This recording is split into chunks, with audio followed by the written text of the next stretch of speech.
ಆತ್ಮೀಯ ವಿದ್ಯಾರ್ಥಿಗಳನ್ನ ಮತ್ತೊಮ್ಮೆ ಭಾರತದ ಆರ್ಥಿಕತೆ ಎಂಬ ವಿಷಯದ ತರಗತಿಗೆ ಮತ್ತೊಮ್ಮೆ ಸ್ವಾಗತವನ್ನ ಮಾಡುತ್ತಾ, ಹಿಂದಿನ ಒಂದು ಎರಡು ವಿಡಿಯೋಗಳಲ್ಲಿ ಘಟಕ ಒಂದರ ಬಗ್ಗೆ ಸಂಪೂರ್ಣವಾಗಿ ಮಾಹಿತಿಯನ್ನ ಹಂಚಿಕೊಳ್ಳಲಾಗಿದೆ. ಇವತ್ತಿನ ಈ ಒಂದು ಅವಧಿಯಲ್ಲಿ ಭಾರತದ ಅರ್ಥವ್ಯವಸ್ಥೆಯಲ್ಲಿ ಕೃಷಿಯ ಪ್ರಾಮುಖ್ಯತೆ, importance of agriculture in Indian economy, ಅದ್ರ ಬಗ್ಗೆ ಮಾಹಿತಿಯನ್ನು ಹಂಚಿಕೊಳ್ಳುವಂತ ಕೆಲಸವನ್ನ ಮಾಡಲಾಗ್ತದೆ. ವಿಡಿಯೋನ ಕೊನೆ ತನಕ ಸ್ಕಿಪ್ ಮಾಡದೆ ನೋಡಿ. ವಿಡಿಯೋನ ಪ್ರಥಮ ಬಾರಿ ನೋಡುವಂತಹ ಅಭ್ಯರ್ಥಿಗಳು ವಿಡಿಯೋನ ಚಾನೆಲ್ ನ ಸಬ್ಸ್ಕ್ರೈಬ್ ಮಾಡಿಕೊಂಡು ಪಕ್ಕದಲ್ಲಿರುವಂತ ಬೆಲ್ ಐಕಾನ್ ಕ್ಲಿಕ್ ಮಾಡ್ರಿ. ಆದಷ್ಟು ವಿಡಿಯೋಗೆ ಲೈಕ್ ಅನ್ನ ಕೊಡೋದನ್ನ ಮರಿಬೇಡ್ರಿ. ಬನ್ನಿ ಇದು ಕ್ಲಾಸ್ ಅನ್ನ ಸ್ಟಾರ್ಟ್ ಮಾಡೋಣ. ಇಲ್ಲಿ ನೋಡಿ, ಭಾರತದ ಅರ್ಥವ್ಯವಸ್ಥೆಯಲ್ಲಿ ಕೃಷಿಯ ಪ್ರಾಮುಖ್ಯತೆ, ನಿಮ್ ಎಕ್ಸಾಮ್ ಒಳಗೆ 10 ಅಥವಾ 15 ಅಂಕದ ಪ್ರಶ್ನೆ ಕೇಳಬಹುದು. ಇದು ಬರುವಂತ ವಲಯ ಯಾವುದು? ಪ್ರಾಥಮಿಕ ವಲಯದೊಳಗೆ ಕಂಡು ಬರುವಂತ ಒಂದು ಕೃಷಿ ವಲಯವಾಗಿದೆ. ನಾವು ಅರ್ಥಶಾಸ್ತ್ರವನ್ನು ಎಷ್ಟು ವಲಯವಾಗಿ ವಿಂಗಡಣೆ ಮಾಡ್ತೀವಿ? 3 ವಲಯವಾಗಿ ವಿಂಗಡಣೆ ಮಾಡ್ತೀವಿ. ಒಂದು ಪ್ರಾಥಮಿಕ ವಲಯ, ದ್ವಿತೀಯ ವಲಯ ಮತ್ತು ತೃತೀಯ ವಲಯ ಅಂತೇಳಿ. ಪ್ರಾಥಮಿಕ ವಲಯದೊಳಗ ಕೃಷಿ ಬಗ್ಗೆ ಅಧ್ಯಯನ ಮಾಡಿದ್ರೆ, ದ್ವಿತೀಯ ವಲಯದೊಳಗ ಕೈಗಾರಿಕೆ ಬಗ್ಗೆ ಅಧ್ಯಯನ ಮಾಡ್ತೀವಿ, ಸೇವಾ ವಲಯದೊಳಗ ನಾವೇನ್ ಅಧ್ಯಯನ ಮಾಡ್ತೀವಿ, ತೃತೀಯ ವಲಯದೊಳಗ ಸೇವಾ ವಲಯ ಬಗ್ಗೆ ಅಧ್ಯಯನ ಮಾಡ್ತೀವಿ. ಆದ್ರೆ ಇವತ್ತಿನ ಈ ಒಂದು ಅವಧಿಯಲ್ಲಿ ನಾವೇನ್ ಮಾಡಕತ್ತೀವಿ? ಪ್ರಾಥಮಿಕ ವಲಯದ ಮಹತ್ವವನ್ನು ತಿಳ್ಕೊಳಕತ್ತೀವಿ ಅಥವಾ ಪ್ರಾಮುಖ್ಯತೆ ಬಗ್ಗೆ ಅಧ್ಯಯನ ಮಾಡಕತ್ತೀವಿ. ಇದು ಒಂದೇ ಪ್ರಾಮುಖ್ಯತೆ ಏನಂತಂದ್ರ, ಭಾರತದ ಕೃಷಿಯು ಭಾರತದ ಅರ್ಥವ್ಯವಸ್ಥೆಯಲ್ಲಿ ರಾಷ್ಟ್ರೀಯ ಆದಾಯದಲ್ಲಿ ದೊಡ್ಡ ಪಾಲನ್ನ ಪಡೆದುಕೊಂಡಿದೆ. ಯಾವುದೋ ದೊಡ್ಡ ಪಾಲು ಐತಿ? ರಾಷ್ಟ್ರೀಯ ಆದಾಯದಲ್ಲಿ ದೊಡ್ಡ ಪಾಲು. ಓಕೆನಾ? ಇದು ಒಂದನೇ ಮಹತ್ವವಾದಂತ ಒಂದು ಅಂಶಗಳಾಗಿದೆ. ಓಕೆನಾ? ಯಾಕೆ ನಾವು ಇದನ್ನು ಅಧ್ಯಯನ ಮಾಡ್ಬೇಕಂತಂದ್ರ, ಇಲ್ಲಿ ನೋಡಿ ಮಕ್ಕಳಲ್ಲಿ, ಕಳೆದ 4 ದಶಕಗಳ ಅವಧಿಯಲ್ಲಿ ಕೈಗಾರೀಕರಣಕ್ಕಾಗಿ ನಡೆಸಿದ ಹಲವಾರು ಪ್ರಯತ್ನಗಳ ನಡುವೆಯೂ ಭಾರತ ಇಂದಿಗೂ ಕೂಡ ಏಮೈತಿ? ಕೃಷಿ ಪ್ರಧಾನವಾದ ರಾಷ್ಟ್ರವಾಗಿ ಉಳಿದಿದೆ. ಇಲ್ಲಿ ನೋಡ್ರಿ, ನಾವಿಲ್ಲಿ 1991ನೇ ಇಸ್ವಿ ಒಳಗ ಹೊಸ ಕೈಗಾರಿಕಾ ನೀತಿಯನ್ನ ಅಳವಡಿಸಿಕೊಂಡ ನಂತರವೂ ಕೂಡ ಜಾಗತೀಕರಣ, ಉದಾರೀಕರಣ ಮತ್ತು ಖಾಸಗೀಕರಣ ಸಂಪೂರ್ಣವಾಗಿ ಬದಲಾವಣೆ ಆಯ್ತು. ಆರ್ಥಿಕತೆಯಲ್ಲಿ ಎಷ್ಟೇ ಬದಲಾವಣೆ ಆದ್ರೂ ಕೂಡ ಇವತ್ತಿಗೂ ಕೂಡ ಭಾರತವು ಕೃಷಿ ಪ್ರಧಾನವಾಗಿ ರಾಷ್ಟ್ರವಾಗಿ ಉಳಿದಿದೆ. ಓಕೆನಾ? ಹೀಗಾಗಿ ಈ ಒಂದು ವಲಯ ನಮ್ಮ ದೇಶದ ಒಟ್ಟು GDP ಏನಿದೆಯಲ್ಲ, ಆ GDP ಒಳಗ ನಮ್ಮ ಪಾಲು ಎಷ್ಟಂತಂದ್ರ 15% ಪಾಲು ನಮ್ಮ ಪ್ರಾಥಮಿಕ ವಲಯದಲ್ಲಿ ಲಭ್ಯ ಆಗ್ತದ. ಇದು ಎಷ್ಟನೇ ಅಂಕಿಅಂಶ? 2024 ಮತ್ತು 25ರ ಅಂಕಿಅಂಶಗಳ ಪ್ರಕಾರ ದೇಶದ ಒಟ್ಟು ರಾಷ್ಟ್ರೀಯ ಆದಾಯದಲ್ಲಿ ಈ ಕೃಷಿ ವಲಯದ ಶೇಕಡಾವಾರು ಎಷ್ಟಂತಂದ್ರ 15% ಇದು ಪಾಲನ್ನ ಪಡೆದುಕೊಂಡಿದೆ. ಏನ? ಇದು ಒಂದನೆಯ ಮಹತ್ವದ ಅಂಶ ಆಗಿದೆ. ಸೆಕೆಂಡ್ ಒನ್ ನೋಡ್ರಿ, ಸೆಕೆಂಡ್ ಒನ್, ಪ್ರಾಥಮಿಕ ವಲಯವು ಇನ್ನೊಂದು ಪ್ರಾಮುಖ್ಯತೆ ಏನಂತಂದ್ರ, ಇದು ಗರಿಷ್ಠ ಉದ್ಯೋಗವನ್ನು ಒದಗಿಸಿಕೊಡುವಂತ ಕೆಲಸವನ್ನ ಮಾಡ್ತಾ ಇದೆ. ಓಕೆನಾ? ಇಲ್ಲಿ ನೋಡ್ರಿ, ಕೃಷಿ ಭಾರತದಲ್ಲಿ ಗರಿಷ್ಠ ಪ್ರಮಾಣದ ಉದ್ಯೋಗವನ್ನು ಒದಗಿಸುವಂತ ಕ್ಷೇತ್ರವಾಗಿದೆ.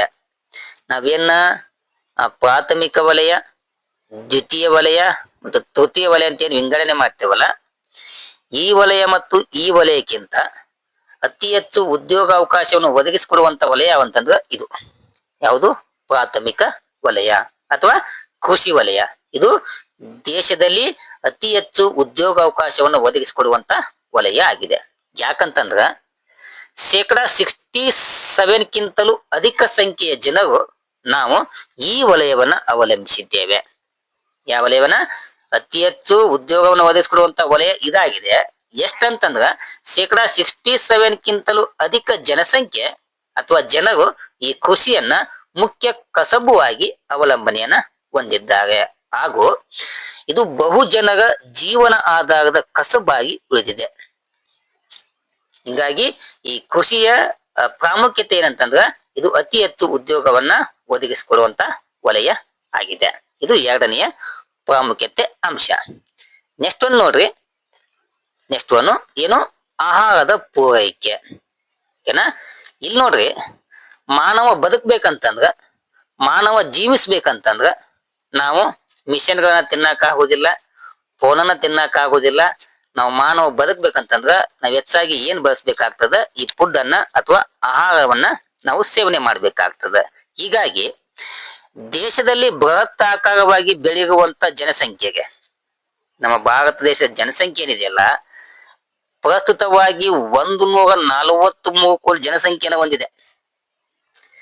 ಜಗತ್ತೊಳಗ ಟಾಪ್ ಅನ್ನಕ್ ನಾವದೇವಿ. ಅಷ್ಟು ಮಿತಿಮಿತಿಯಾಗಿ ಜನಸಂಖ್ಯೆ ಪ್ರಮಾಣ ಹೆಚ್ಚಳವಾಗುತ್ತಿರುವಂತ ಸನ್ನಿವೇಶದೊಳಗ ನಮಗೆ ಈ ಒಂದು ಪ್ರಾಥಮಿಕ ವಲಯ ಅಥವಾ ಕೃಷಿ ವಲಯ ಈ ಹೆಚ್ಚಳವಾಗುವಂತ ಜನಸಂಖ್ಯೆಗೆ ಆಹಾರವನ್ನ ಪೂರೈಸುವಂತ ಕೆಲಸವನ್ನ ಮಾಡ್ತದ. ಈಗ ಎಷ್ಟೋ ನಾವು ಕೋಟ್ಯಾಧಿಪತಿ ಅಥವಾ ಶತಾಧಿಪತಿ ಆಗ್ಯವಂತಂದ್ರೂ ಕೂಡ ಒಟ್ಟಿಗೆ ನಾವು ನೋಟನ್ನ ತಿನ್ನಲು ಸಾಧ್ಯವಿಲ್ಲ. ನಮ್ಮ ಮನೆ ಬೇಕಾಷ್ಟು ದುಡ್ಡು ಐತಿ ಸರ, ಮನಿ ಒಳಗ್ ಕೋಟಿಗಟ್ಟಲೆ ದುಡ್ಡು ಐತಿ ಅಂತಂದ್ರೂ ಕೂಡ ಆ ದುಡ್ಡನ್ನ ತಿಂದು ಬದುಕಲು ಸಾಧ್ಯವಿಲ್ಲ. ಮಾನವ ಬದುಕ್ಬೇಕಂತಂದ್ರ ನಾವೇನ್ ಮಾಡ್ಬೇಕು, ಈ ಆಹಾರ ಧಾನ್ಯವನ್ನ ಸೇವನೆಯನ್ನ ಮಾಡಬೇಕು. ಹೀಗಾಗಿ ಈ ಹೆಚ್ಚಳವಾಗುತ್ತಿರುವಂತ ಜನಸಂಖ್ಯೆಗೆ ಆಹಾರವನ್ನ ಸಪ್ಲೈ ಮಾಡುವಂತ ಕೆಲಸವನ್ನ ಈ ಕೃಷಿ ವಲಯ ಮಾಡ್ತದ. ಓಕೆನಾ.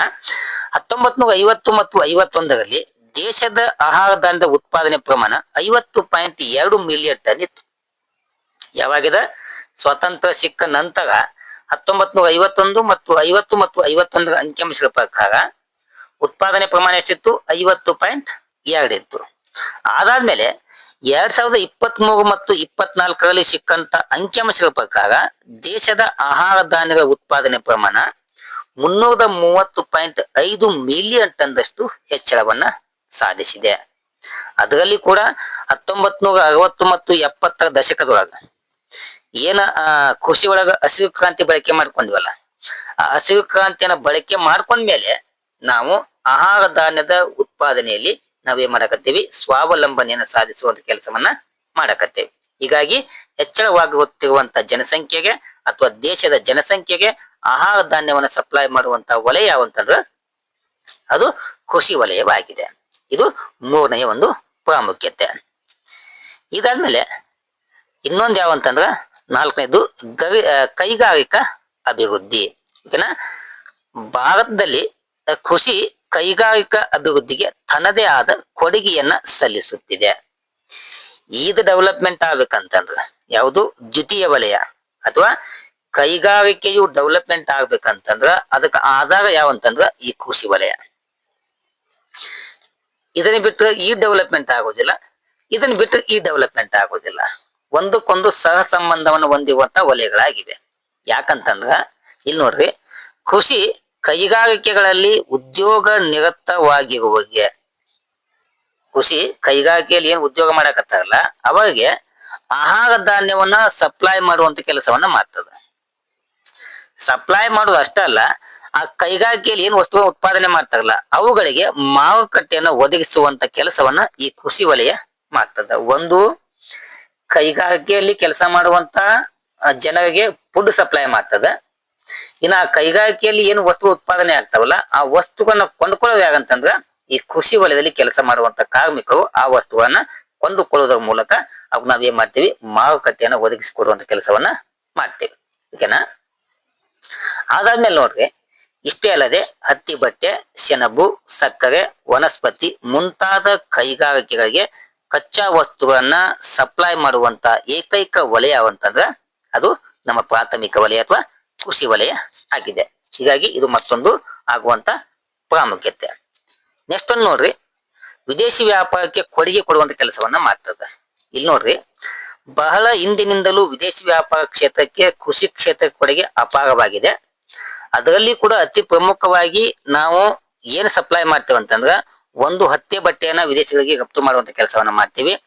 ಸೆಣಬು ಆಗ್ಬೋದು, ಕಾಫಿ, ಟೀ, ಗೋಡಂಬಿ, ತಂಬಾಕು, ವನಸ್ಪತಿ, ಎಣ್ಣೆ, ಸಕ್ಕರೆ, ಅದರಲ್ಲಿ ವಿಶೇಷವಾಗಿ ಸಾಂಬಾರ ಪದಾರ್ಥಗಳು, ಇವುಗಳನ್ನ ವಿದೇಶಿ ವ್ಯಾಪಾರಕ್ಕೆ ರಫ್ತು ಮಾಡುವಂತ ಕೆಲಸ ಈ ಕೃಷಿ ವಲಯ ಮಾಡ್ತದ.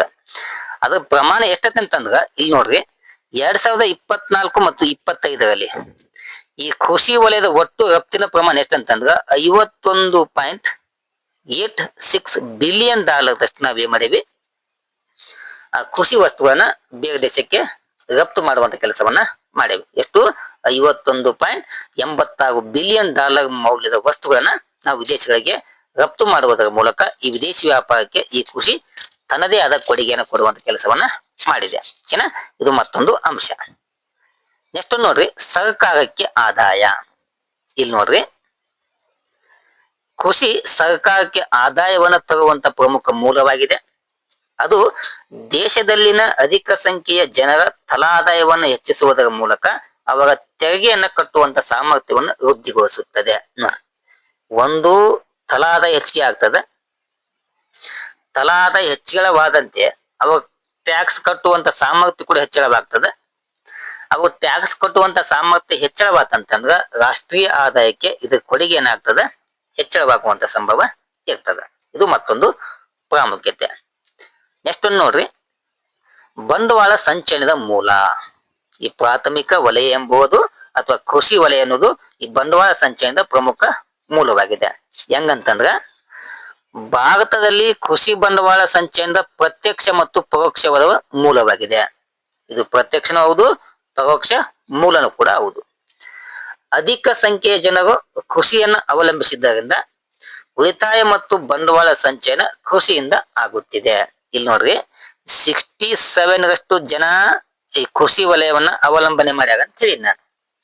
ಈ ಎಲ್ಲಾ ಜನ ನಾವು ಈ ವಲಯವನ್ನ ಅವಲಂಬನೆ ಹೊಂದಿದ್ಮೇಲೆ ಈ ಜನರು ಮಾಡುವಂತ ಉಳಿತಾಯ ಮತ್ತು ಈ ಉಳಿತಾಯ ಪ್ರಮಾಣ ಹೆಚ್ಚಿಗೆ ಆತಂತಂದ್ರ ಆರ್ಥಿಕತೆ ಒಳಗೆ ಏನ್ ಜಾಸ್ತಿ ಆಗತಿ? ಬಂಡವಾಳ ಸಂಚಯನ ಪ್ರಮಾಣ ಹೆಚ್ಚಳವಾಗುವಂತ ಸಂಭವ ಇರ್ತದ. ಏನ ಆರ್ಥಿಕತೆ ಒಳಗ ಈ ಬಂಡವಾಳ ಸಂಚಯನ ಪ್ರಮಾಣ ಹೆಚ್ಚಳ ಆಗ್ಬೇಕಂತಂದ್ರ ಈ ಕೃಷಿ ವಲಯ ಹೆಚ್ಚಿನ ಮಹತ್ವವನ್ನ ಕೊಟ್ಟದ. ಇದು ಮತ್ತೊಂದು ಮಹತ್ವ. ಇನ್ನೊಂದು ನೋಡ್ರಿ, ಇವೆಲ್ಲ ಈಜಿ ಅದಾವು. ಪ್ರಾಣಿಗಳಿಗೆ ಮೇವನ್ನ ಒದಗಿಸಿಕೊಡುವಂತ ಕೆಲಸವನ್ನ ಕೃಷಿ ವಲಯ ಮಾಡ್ತದ. ಇನ್ನು ಕೈಗಾರಿಕೆ ಒಳಗೆ ಏನು ವಸ್ತು ಉತ್ಪಾದನೆ ಆಗ್ತಾವಲ್ಲ ಅವುಗಳಿಗೆ ಮಾರುಕಟ್ಟೆಯನ್ನು ಒದಗಿಸಿಕೊಡುವಂತ ಕೆಲಸವನ್ನ ಈ ಕೃಷಿ ವಲಯ ಮಾಡ್ತದ. ಇನ್ನೊಂದೇನು, ರಾಷ್ಟ್ರವನ್ನ ರಕ್ಷಣೆ ಮಾಡುವಂತ ಕೆಲಸವನ್ನ ಮಾಡ್ತದ. ನಮ್ಮ ದೇಶವನ್ನ ಏನ್ ಕಾಪಾಡ್ತಾರಲ್ಲ ಆ ದೇಶವನ್ನ ಕಾಪಾಡುವಂತ ಸೈನಿಕರಿಗೆ ಆಹಾರ ಧಾನ್ಯವನ್ನ ಸಪ್ಲೈ ಮಾಡೋದಾಗ್ಬೋದು, ಮತ್ತೊಂದಾಗ್ಬೋದು, ಮಗಂದಾಗ್ಬೋದು. ಅದರ ಮೂಲಕ ದೇಶವನ್ನ ರಕ್ಷಣೆ ಮಾಡಕ ಯಾವ್ದು ಪ್ರಾಮುಖ್ಯತೆ ಐತಿ? ಈ ಕೃಷಿ ವಲಯ ಪ್ರಾಮುಖ್ಯತೆಯನ್ನ ಪಡೆದುಕೊಂಡಿದೆ. 11 ನೋಡ್ರಿ, ಬೆಲೆಯನ್ನ ಸ್ಥಿರತೆಯನ್ನ ಕಾಪಾಡಬೇಕಂತಂದ್ರ ಈ ಕೃಷಿ ವಲಯ ಪ್ರಾಮುಖ್ಯತೆಯನ್ನ ವಹಿಸ್ತದ. ದೇಶದಲ್ಲಿ ಬೆಲೆ ಸ್ಥಿರತೆ ಕಾಪಾಡುವಲ್ಲಿ ಈ ಕೃಷಿ ಕ್ಷೇತ್ರ ಪ್ರಮುಖವಾಗಿ ಪಾತ್ರವನ್ನು ವಹಿಸುತ್ತಿದೆ. ಹೇಗೆ ಅಂತಂದ್ರ ಭಾರತೀಯರ ಒಟ್ಟು ಅನುಭೋಗ ವೆಚ್ಚದಲ್ಲಿ 80%ಕ್ಕಿಂತಲೂ ಅಧಿಕ ವರಮಾನ ಕೃಷಿ ಸಾಮಗ್ರಿಗಳ ಮೇಲೆ ವೆಚ್ಚವನ್ನ ಮಾಡಲಾಗ್ತದ. ಬಂದಂತ ಆದಾಯದೊಳಗ ಭಾರತೀಯರು ಅನುಭೋಗದ ಮೇಲೆ ಎಷ್ಟು ವೆಚ್ಚ ಮಾಡ್ತಾರಂತ? 80%ಕ್ಕಿಂತಲೂ ಅಧಿಕ ಪ್ರಮಾಣ ಕೃಷಿ ಸಾಮಗ್ರಿಗಳ ಮೇಲೆ ವೆಚ್ಚ ಮಾಡ್ತಾರಂತ. ಈ ಹೆಚ್ಚಿನ ಪ್ರಮಾಣದಲ್ಲಿ ನಾವು ಕೃಷಿ ಮೇಲೆ ವೆಚ್ಚ ಮಾಡಿವಂತಂದ್ರ ಅಲ್ಲಿ ಇರುವಂತ ವಸ್ತುಗಳ ಬೆಲೆಯಲ್ಲಿ ನಾವ್ ಏನ್ ಮಾಡ್ಬೋದು? ಸ್ಥಿರತೆಯನ್ನ ಕಾಪಾಡುವಂತ ಅವಶ್ಯಕತೆ ಬೀರ್ತದೆ. ಹೀಗಾಗಿ ಇದರಿಂದ ನಾವ್ ಏನ್ ತಡೆಗಟ್ಟಬಹುದು? ಈ ಹಣದುಬ್ಬರ ಸನ್ನಿವೇಶವನ್ನ ತಡೆಗಟ್ಟುವುದರ ಮೂಲಕ ನಾವೇನ್ ಮಾಡ್ಬೋದು? ಬೆಲೆಯಲ್ಲಿ ಸ್ಥಿರತೆಯನ್ನ ಕಾಪಾಡಲು ಇದು ನಮಗೆ ಪ್ರಾಮುಖ್ಯತೆಯನ್ನ ಒದಗಿಸಿ ಕೊಡ್ತದ. ನೆಕ್ಸ್ಟ್ ನೋಡ್ರಿ, ತೃತೀಯ ವಲಯದ ಬೆಳವಣಿಗೆ. ಓಕೆನಾ? ಇಲ್ಲಿರುವಂತ ವ್ಯಾಪಾರ, ವಾಣಿಜ್ಯ, ವಿಮೆ, ಬ್ಯಾಂಕಿಂಗ್, ಸಾರಿಗೆ, ಅಂಚೆ ಮುಂತಾದ ತೃತೀಯ ವಲಯದ ಉದ್ಯಮಗಳ ಬೆಳವಣಿಗೆ ಈ ಕೃಷಿ ವಲಯದ ಕೊಡುಗೆ ಅಪಾರವಾಗಿದೆ. ಈ ವಲಯಗಳು ಅಭಿವೃದ್ಧಿಗೊಂಡಂತೆಲ್ಲ ದೇಶ ತ್ವರಿತಗತಿಯ ಬೆಳವಣಿಗೆಯನ್ನ ಸಾಧಿಸಲು ಸಾಧ್ಯ ಆಗ್ತದ. ಏನ ಇದೊಂದು ಮತ್ತೊಂದು ಪ್ರಾಮುಖ್ಯತೆ ಆಗಿದೆ. ನೆಕ್ಸ್ಟ್ ನೋಡ್ರಿ, ಅನುಭೋಗದ ಬುಟ್ಟಿಯಲ್ಲಿ ಅಗ್ರಸ್ಥಾನವನ್ನು ಪಡೆದುಕೊಂಡಿದೆ. ಭಾರತ ಒಂದು ಹಿಂದುಳಿದ ದೇಶ ಆಗಿದೆ. ಜನರ ತಲಾ ಆದಾಯ ಕಡಿಮೆ ಇದೆ. ಆದ್ದರಿಂದ ಜನರು ತಮ್ಮ ಆದಾಯದ ಹೆಚ್ಚಿನ ಭಾಗವನ್ನ ಆಹಾರ ಸಾಮಗ್ರಿಗಳ ಮೇಲೆ ವೆಚ್ಚ ಮಾಡುವುದರಿಂದ ಈ ಕೃಷಿ ವಲಯ ಅನುಭೋಗದ ಬುಟ್ಟಿಯಲ್ಲಿ ಏನಾಗೈತಿ? ಅಗ್ರಸ್ಥಾನವನ್ನ ಪಡೆದುಕೊಂಡಿದೆ. 14 ನೋಡ್ರಿ, ಮುಂಗಡ ಪತ್ರದ ಮೇಲೆ ಪ್ರಭಾವವನ್ನ ಬೀರ್ತದ. ನಾವು ಪ್ರತಿ ವರ್ಷ ಏನ್ ನಾವು ಬಜೆಟ್ ಅನ್ನ ಮಂಡನೆ ಮಾಡ್ತೇವಲ್ಲ ಆ ಬಜೆಟ್ ಅನ್ನ ಮಂಡನೆ ಮಾಡುವಾಗ ಯಾವ್ದು ಗಮನ ಹರಿಸ್ತದ? ಈ ಕೃಷಿ ವಲಯ ಗಮನವನ್ನ ಹರಿಸ್ತದ.